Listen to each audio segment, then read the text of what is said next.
My day usually begins about 4:30. I get dressed and then head to school. Head to the track, knock my workout out on the track. In this profession, you have to find ways to steal time. And I usually try to do it in the morning. There's 15 rows and I'll run those, and at the top of each row, I'll do push-ups and sit-ups. Come back down that same row and then walk over, up, down, just like that every morning. As I became the head coach, it was a place to find peace. You know, I kind of go out there and can think and just kind of put my day together. It's pretty impressive watching him every morning. Enjoy while you can, because these knees, they gave up on me a few years back. And here come the Bruins. I didn't take the ideal track on becoming a head coach. I started off as a student assistant coach, then I GA'd, then I was player development, then I was a running back coach, then I was associate head coach, and then I was head coach. Some people's paths haven't gone like that. I just want to be successful, one, because I'm a black man and I'm at UCLA. There's been a lot of history of black people that have been successful here. This guy here, Jackie Robinson. So there was a big responsibility of like, if you take this is, I didn't want to let people down. But then on the other hand, I'm changing the route on how you can become a head coach. And I don't want to mess that up for the future. And a fumble on the first play. Critical mistake out of the jump. It's tough when you're losing games, especially at this age for these kids. You know, sometimes it can splinter. When those losses were coming down and the way we were losing, it was a lot. I don't take losing lightly. I don't like it. The Bruins struggled for the first 5 games of the season. I didn't think that we had earned the right to win yet. I think that, you know, after that Minnesota game and it kind of slipped away from us, the players really understood what it took to win. He's had the same message all year long. We just got to keep working, keep fighting, and sacrifice. That's been a huge thing this year. Touchdown, Bruins! Got to continue to sacrifice, and good things will come. Okay, coach. Hey, let's go! 4 quarters, 2 halves, power, speed, knock their ass out. Yes, sir. Bruins on me, Bruins on 3. 1, 2, 3. Bruins! Me being a Bruin, this school means a lot to me. This isn't just a job, it's not a stepping stone. This is my final destination. I want to be here forever. Kurtis Rourke, it's just his calm and cool demeanor. It gives everyone confidence in him. Rourke gonna go long. Airs it, got a man there, got it! The way that he goes out there and just makes plays and then just walks to the sideline. Canada will always be the place I'm from. I chose football initially because of my brother. He basically did everything he could to put himself out there, put himself on the map to play college football. He had an opportunity to go play D1 at Ohio. I finished my high school career in Canada. Football is not really viewed in Canada as the place where you can get some great college athletes. So recruiting doesn't really happen a ton in Canada. So it's just nice to have a foot in the door a little bit at Ohio. The years at Ohio were different for sure. Having to transition from my brother being there, being the star, I tried to take over and I tried to make a name for myself. I owe everything to Ohio. They took a chance on me and they believed that I could do something. This roster is going to look a lot different in January when the players come back. We got, I think, the right guys off the bus, right guys on the bus, adding to the bus, and it's going to change the complexion of this football team. We needed a quarterback. Kurtis Rourke, he jumped right out. I saw a guy that was sort of wired to play quarterback. He could make all the throws, get out of bad situations, get you back to normal downs. You could just tell on tape he had a feel for how to play the position. Coach Signetti, the goal that he had was very similar to what I wanted. I wanted to go to place, I wanted to go win, I wanted to prove that I could win at a bigger level. Kurtis liked the opportunity, and the rest is history. Rourke lines up down the field, and it's caught inside the 10. What a throw! Kurt the Kid! The start that we had is unimaginable, honestly.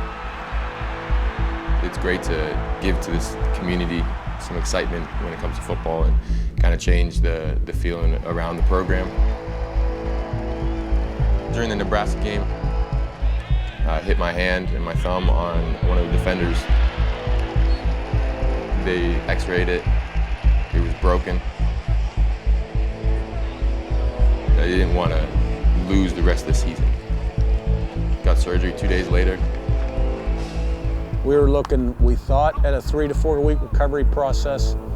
It was now going to be a week and a possibility for Michigan State. How will Kurtis Rourke do with that injured thumb? Pretty well, I'd say. 4 touchdown tosses to keep that record perfect. I think that tells you about how much he loves football. He's a warrior. He may not look like a warrior. He may not present himself as a warrior, but he's a warrior.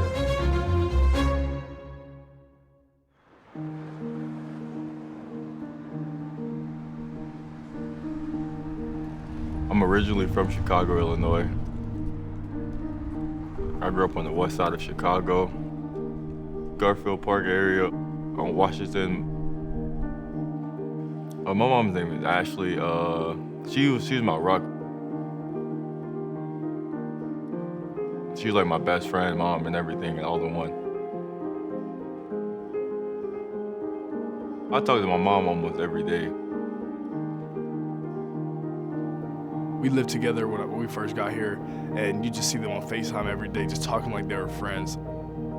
It was just something special to see.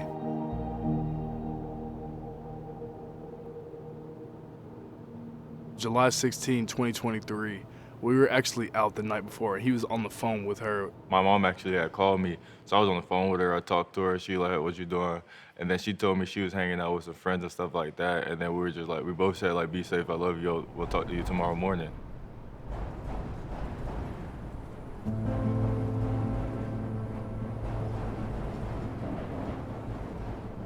My uncle called me.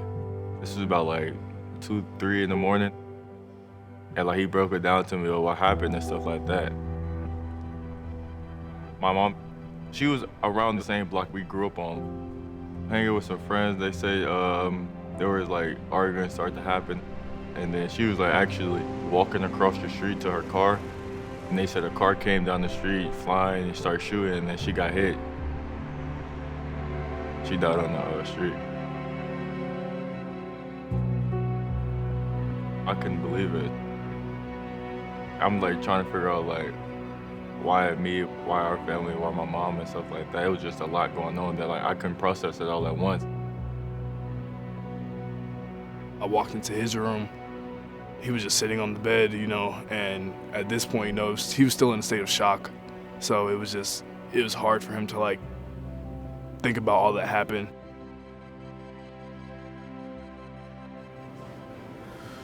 You know, nothing can prepare you for something like that. And, you know, your heart goes out, you know, for the loss. And you just feel like there's nothing you can do. And just let them know that, you know, you're here and that you're part of a family, a bunch of people that care about you and that are going to take care of you moving forward. I never wanted to talk about it or never talked about it with nobody because I never wanted no one to look at me different for like or feel like sorry for me because like I don't want them to judge me for that or like my story and stuff like that. So I don't really talk to nobody about that.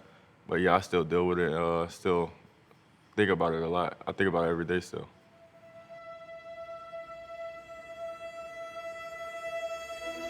It's been hard. I've still been dealing with it, trying to come to a reality of accepting it. I have gotten better. I can actually talk about it without breaking down now or without crying. He's a great example of somebody who came to work, took care of his business, and then found a way to work through the grieving process on his own. I've got nothing but admiration for how he's handled that process. I don't think he wants to think about it a lot, even though it's always with him. Like, she's always there with him. But I just know when he scores, that's when he probably feels it the most. When he scores and he gets in the end zone, he kind of does this celebration right here, and I just think that's a tribute to her. Moving inside the Akron 20, inside the 15 to the 10 to the 5, touchdown, Carnell Tate.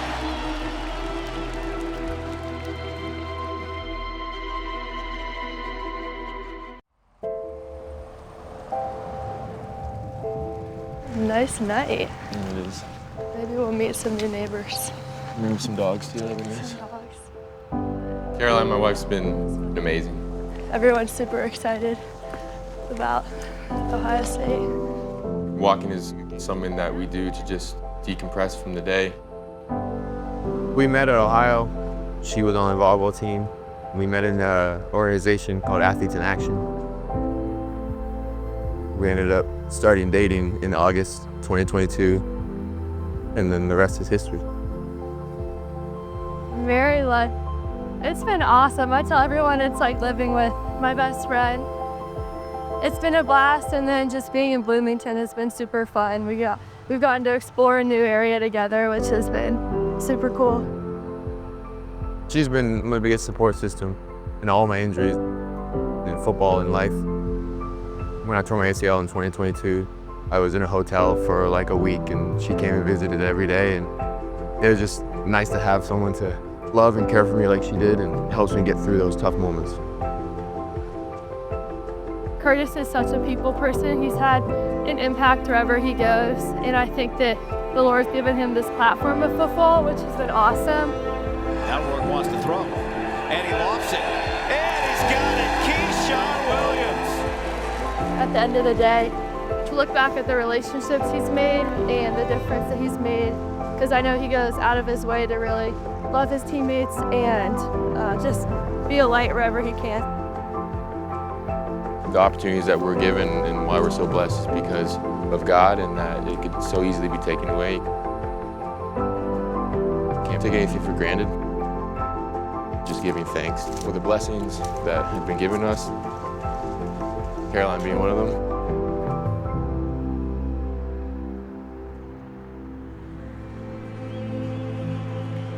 What a day for football, 52 degrees, middle of November. Could not have asked for a better day on the north side of Chicago. I don't really show too many emotions out there. I just don't really talk. Game day, I'm just silent. I'm just locked in. When the schedule first came out, we knew he was going back home. Carnell Tate with 2 Wildcats all over it. Everybody all week was coming up to him saying, like, you're going back home. What you gonna do? You're going back home. You don't typically design plays, but I let him know early in the week, man, I want to win this game for you. And, it's just funny how things work out that way. Going to the pylon, catch, touchdown, Carnell Tate. Little homecoming to Chicago kid. Well, he got sideline all smiles, and it was just great to see. He was like, that's one. And I was like, yeah, shoot, why don't we get another one? It's Tate again, touchdown, Buckeyes. I think his teammates, you could see the sideline really explode because they love him. 2 touchdown receptions today. Has overcome tragedy in the last year plus. The loss of his mom, tragically.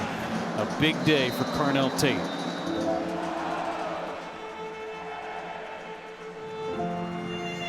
The team was excited for him, everybody in the locker room after the game.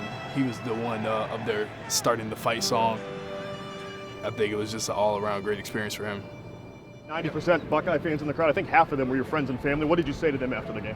I didn't really say too much. I just seen a lot of smiles on their faces, so I'm about to go see them now.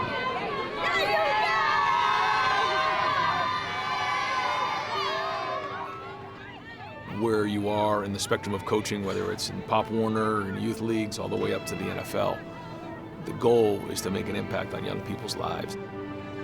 To see somebody who's been through a lot, see joy, see success, it's a great feeling as a coach.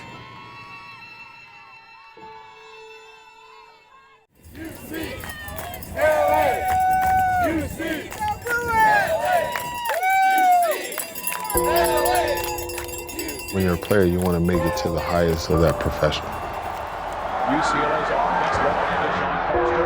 And look at him run. You talk about yards after contact. As a player, I wanted to make it to the NFL.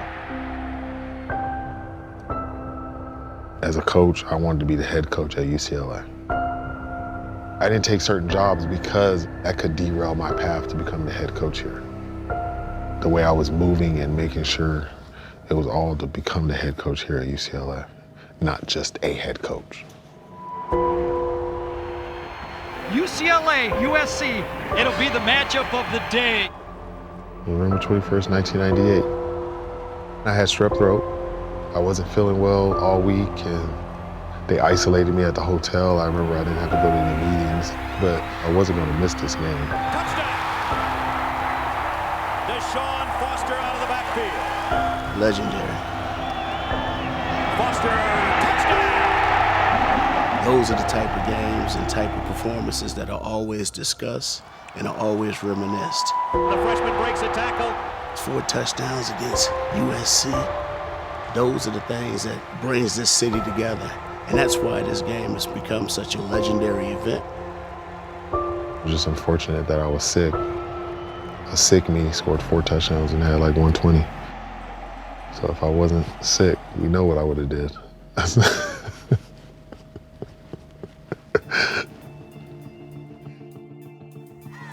Your rivalry is always your rivalry. Regardless of what type of season that you're having, you always want to find a way to come away with a victory against the team from across town. It would mean a lot, especially in Coach Foster's first year. The victory bell is the trophy you get after you win the game. Last year we won, so the victory bell is ours. And the team who wins it usually gets to paint it, their team colors, so this year it's blue. The Trojan versus Bruin rivalry. Let's go! It really speaks volume to have kids grow up in the same area and go to 2 different schools and still be able to play against each other. The city's riding on this. If you want to walk around town with your tail tucked between your legs, then yeah, but if you get this victory, you know, you're walking around with your chest up, you got the bell, and it just feels good for 365.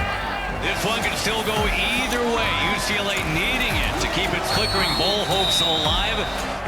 McCree motions right. A screen pass coming. It's Lemon. He's going to throw it. He's got an open man at the 20. That double pass.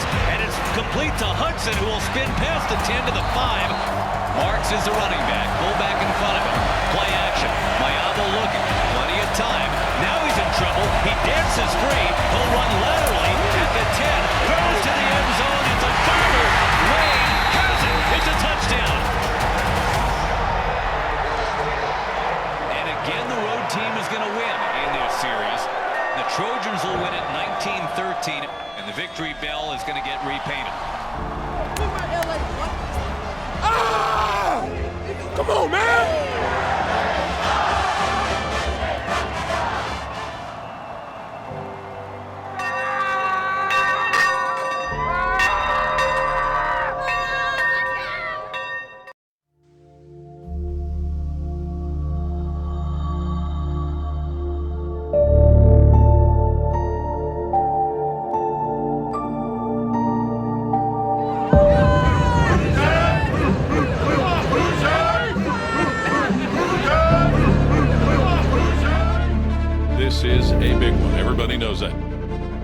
Basically an elimination game for both of these teams with a chance to try and get to the Big Ten championship game to face Oregon. Big Ten conference position, college football playoff position, history, you name it, we have it in this game today. Indiana, Ohio State, ready to do battle. 36 Hoosiers at the Ohio State 34 here in the scoreless first quarter. Kurtis Rourke, he gets it, he looks, he fires over the middle, caught! That's Surratt down at the 15-yard line before they get him to the ground.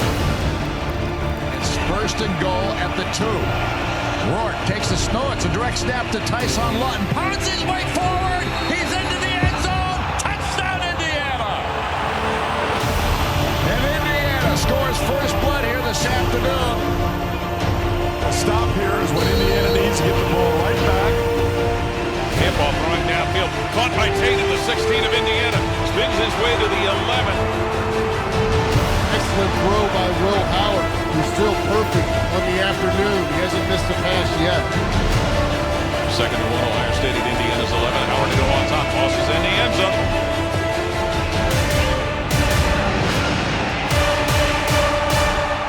Ibuka has it for a score. 11-yard touchdown pass. You know, it's going to be a battle. Indiana's got to respond to this thing offensively. Stay with their game plan. They don't have to do anything different. Run the ball, play action. Just keep the ball a while here. That would be nice. He gets pounded in the backfield. They're not playing base defense anymore. They're lighting Indiana up. Cody Simon sacks him again, right around the 24 of Indiana. It's 4th down, and Indiana's going to have to be punting the ball away here with a minute 47 to go here in the first half. Evans has it, goes through his hands. He's got to get on it at the 10, and he's going to be tackled at the 6-yard line. And Ohio State's going to have it first and goal. Snap to Howard, hands Henderson running right side. Henderson gets to the goal line and into the end zone. Indiana undefeated, but finding themselves in a dogfight here as they were in their last game. Indiana offensively can't do much of anything, or hasn't for some time now. It's going to be forced to punt. Bounces from 30, roll to the 20, where Downs grabs a hold of it. Spins by a defender at the 25, moves to the 30, 35, right side 40, 50-yard line, Caleb Downs behind blockers to the Indiana 40. Middle of the field to the 30, to the 20 goes Caleb Downs, to the 10, and into the end zone. Punt return touchdown for Caleb Downs. That kind of play right there is a killer, as this Indiana football team reels here in the second half.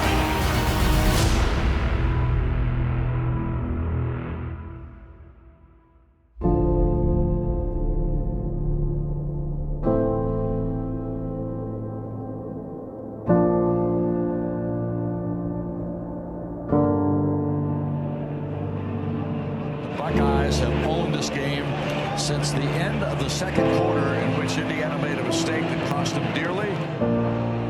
So Ohio State will look at second and goal with the ball inside the Indiana 1-yard line. And they're going to push Will Howard into the end zone for a touchdown. Ohio State hands Indiana their first loss of the season. It keeps the Buckeyes' hopes to play for a Big Ten championship alive, and it officially moves things into Michigan week. God bless you. Keep all of that.